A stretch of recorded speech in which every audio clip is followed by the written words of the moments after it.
নমস্কার। শ্রীমদ্ ভাগবত নবম স্কন্দ একাদশ অধ্যায় পুরুরবা চরিত। সুখদেব বলে, শোনো চণ্ড বংশ কথা, যেই বংশে জন্ম তব হইল সর্বথা।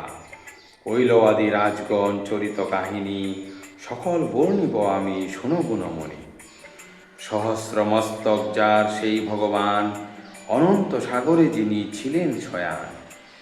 তার নাভি হতে জন্মে দেব প্রজাপতি, অত্রি নামে পুত্র তার অতি মহামতি। সোম নামে ছিল এক অত্রির নন্দন, নক্ষত্রে শাসন আর ঔষধি ব্রাহ্মণ। রাস্য যজ্ঞ করে চিনিয়া ভুবন, বলেতে করিল গুরু পত্নীরে হরণ। বৃহস্পতি পত্নী তারা সোম গৃহে রয়, ফিরাহে না দিল তারে সোম দুরাশয়। দেবে ও দানবে দ্বন্দ্ব হয় সে কারণ, সোমপক্ষে যোগদান করে দৈত্যগণ। অঙ্গিরা আসিয়া সব ব্রহ্মারে বলিল, ব্রহ্মা তিরস্কারে সোম তারারে সপিল। গর্ভের লক্ষণ দেখি গুরু বৃহস্পতি, অতিশয় রুষ্ট তিনি হন তারা প্রতি। স্বর্ণপ্রভা পুত্র এক জন্মিল তাহার, আরম্ভে কলহ তবে উভয়ে আবার। বৃহস্পতি সোম দুই পুত্রে দাবি করে, তা দেখিয়া দেবগণ জিজ্ঞাসে তারারে। লজ্জা হেতু সেই নারী না করে উত্তর, তাহা দেখি পুত্র রুষ্ট হয় ঘোরতর। তথাপি না তারা কিছু বলিল লজ্জায়, ব্রহ্মা তবে নির্জনেতে জিজ্ঞাসে তারায়। সত্য করে বলো তারা কাহার নন্দনে, প্রসব করিলে তুমি এই শুভক্ষণে। সোম হয় পিতার শুনিয়া উত্তর, পুত্র বুধে লয়ে সোম চলিল সঘর। বুধের ঔরসে আর গর্ভেতে ইলার, পুরুরবা জন্ম লভে কাহিনী তাহার। পূর্বেতে জনম কথা করেছ শ্রবণ, এক্ষণে শুনহ রাজা অন্য বিবরণ। ইন্দ্রের গোচরে কভু দেবর্ষি নারদ, পুরুরবা গুণ গায় ভাবে গদগদ। সে কথা শুনিয়া সেথা উর্বশী অপ্সরা, দেহ মনে হতে চায় পুরুরবা পরা। মিত্রা বরুণের সাপে মানবী রূপেতে, উপনীত হয় আসি এই ধরণীতে। উর্বশীরে হেরি নিপ অতি উল্লাসিত, বিহার করিতে চাহে কামেতে মোহিত। পুরুরবা প্রতি চাহে উর্বশী সুন্দরী, মুগ্ধা হয়ে ধীরে আসে তাহার গোচরে। নৃপ পাশে দুটি মেষ রাখিল গচ্ছিত, দুইটি শপথে পুনঃ হল প্রতিশ্রুত।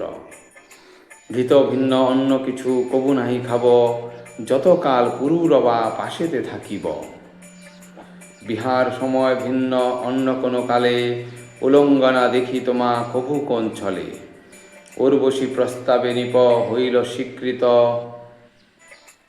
অপ্সরা পত্নীর রূপে গৃহে হল স্থিত। চৈত্ররথ আদি যত দেবতার স্থান, সর্বত্র বিহারে দোহে উল্লসিত প্রাণ। পুরুরবা সহ নৃপ সুখেতে কাটায়, উর্বশী বিরহে ইন্দ্র সুখ নাহি পায়।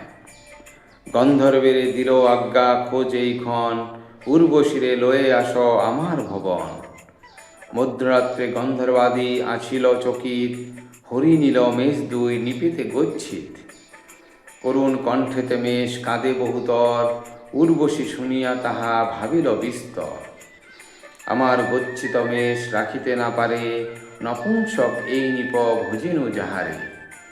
উর্বশীর বাক্যবাণে বিদ্ধ হয়ে চিতে, উলঙ্গ নৃপতি ধায় গন্ধর্ব পশ্চাতে। গন্ধর্বতে জিয়া মেষ করে পলায়ন, মেষ লয়ে নৃপ ফিরে আহ্লাদিত মন। উলঙ্গ দেখিয়া তারে বলিল রমণী, বাক্য তব নাহি রক্ষা করিলে নিমণি। উলঙ্গ তোমারে আমি নাচাই দেখিতে, অদৃশ্য হইল তবে অপ্সরা চকিতে। অপ্সরা না দেখি তবে উন্মত্তের মতো, পৃথিবীময় হল নৃপ পর্যটনে ব্রত। অবশেষে কুরুক্ষেত্রে সরস্বতীর তীরে, পুরুরবা উর্বশীরে পায় দেখি পারে। মনোহর বাক্য তবে বলে নরপতি, উর্বশী লাগিয়া করে কাকুতি মিনতি। গদ গদ কণ্ঠে বলে অমিয় বচন, তোমারে না পেলে প্রাণ দিব বিসর্জন। সান্ত্বনা দানিয়া নিপে বলিল উর্বশী, রমণীতে কবু নাহি হইবে বিশ্বাসী। হৃদয়ে তাদের নাই প্রকৃতপনয়, অভীষ্ট সিদ্ধির লাগি ছলাকলাময়।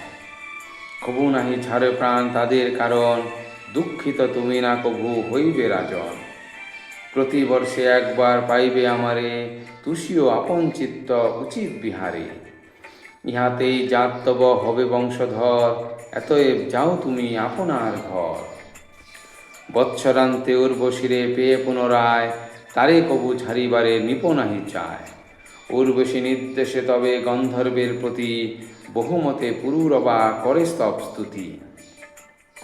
তবেতে সন্তুষ্ট হয়ে গন্ধর্ব প্রধান, অগ্নিস্থলী দিল নিপে সেই মতিমান। তাৎপর্য বুঝিল নিপ অগ্নিস্থলী হতে, কর্মযোগে উর্বশীরে হইবে লোভিতে। কাষ্ঠদণ্ড দুইটি পরে লইয়া নৃপতি, ঘর্ষণে আগুন সৃষ্টি করে মহামতি। ঊর্ধ্ব কাষ্ঠ আত্মা আর উর্বশী নিচের, মধ্য কাষ্ঠে পুত্ররূপে ধারণা নৃপের। পুত্ররূপে অগ্নিদেবে করি উপাসন, পরকালে ব্রহ্মলোকে চলিল রাজন। পুরুরবা কথা রাজা শুনিলে এখন, ভাগবত উপাখ্যানে মধুর বচন। সুবোধ রচিল গীত হরি কথা সার, ভক্তগণ পায় যাতে রসের আধার। ইতি পুরুরবা চরিত সমাপ্ত। ধন্যবাদ।